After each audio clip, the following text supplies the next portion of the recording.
When Nancy and I got married, a beautiful friend gave us a magical gift. It was a depiction of the two of us.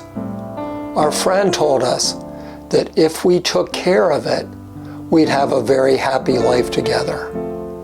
And we have.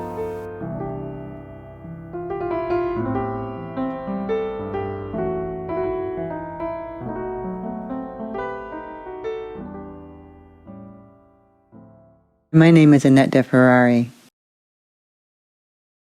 I've been making art my whole life. I went to school at the Pennsylvania Academy of the Fine Arts when I was 20.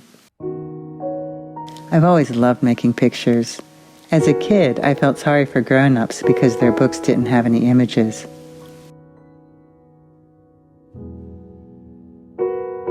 I used to want to climb into my picture books and wander through the environments hidden behind the edges of the pages. I still get that sensation sometimes when I look at a picture. I wonder what's behind the visible forms, what's beyond the edges of the canvas. The funny part is, I sometimes get this sensation when I look at my own finished works. I enter into making a drawing the way I go into a forest. There may be a path, maybe not. I need a certain amount of aimlessness, and even though I'm working hard, I have a certain lack of ambition.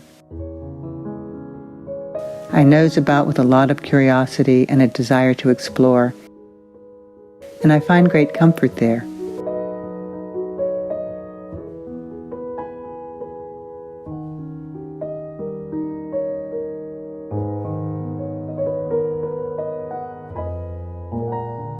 Though sometimes it gets treacherous and I have to fight my way out of a tight spot. The best part is, I find things that I would never imagine before I stepped in. I do both non-representational and representational work.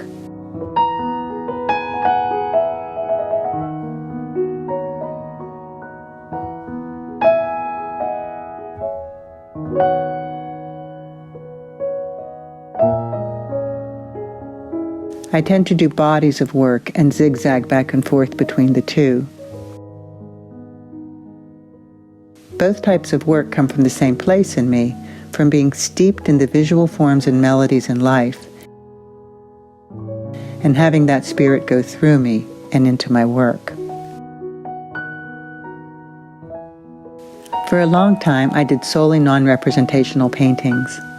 I needed to focus on one type of work in order to develop it, and I loved doing it. But I always missed drawing. It took me a long time before I could figure out how to do both types of work without spreading myself too thin. But drawing is so direct and for me so primal that in the end I did come back to it and to working realistically. I get mesmerized by the visuals the earth offers.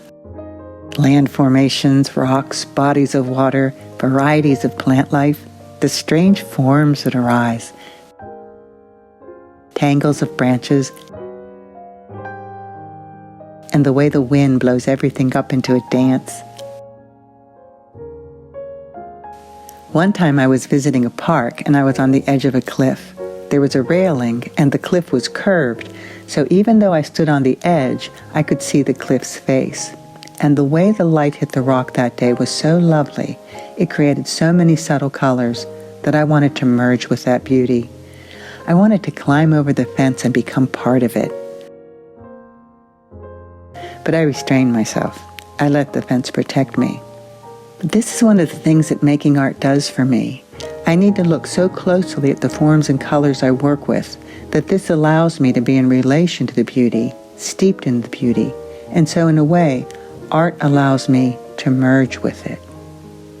So my landscape work is less about depicting what I see and more about responding to my visual experience. Right now I'm working on a body of work that I call the 500 Drawing Series. These are landscapes on paper and so far are all graphite. This series came about from something difficult that turned into something good. I recently took an inadvertent hiatus from my studio, and when I returned, I was unable to get into the flow of my work. I was lost. To do my work, I need to be open, and this requires my being vulnerable, which is generally fine. But for me to be open and vulnerable, I also need to have strength. What I realized was that I build the strength by doing the work, but I hadn't been working, so I didn't have the strength. I decided to solve my problem by buying a ream of copy paper and drawing until something worthwhile emerged. I expected to go through the whole ream before that happened and was surprised around number 20 that a drawing felt right. But it was on cheap paper. So I decided to use the initial drawings as jumping off points to create finished drawings on good paper.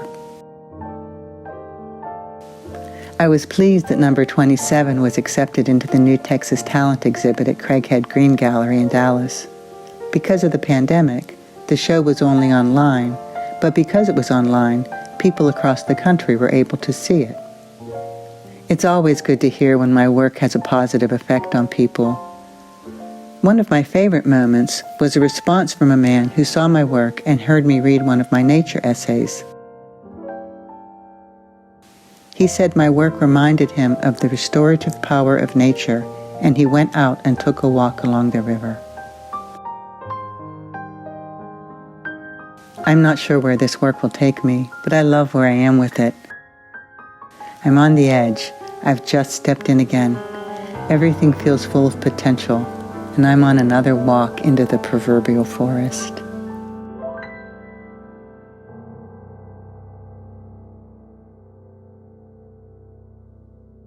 When Annette first gave us our alter egos, we asked her if I was the taller one. No, she said, they each depict both of you. So how should we take care of them? We asked her. Annette answered, every once in a while, rotate them and switch their positions in their home. That should do the trick. Thank you so much, Annette. Your little guys have kept us happy for 40 years.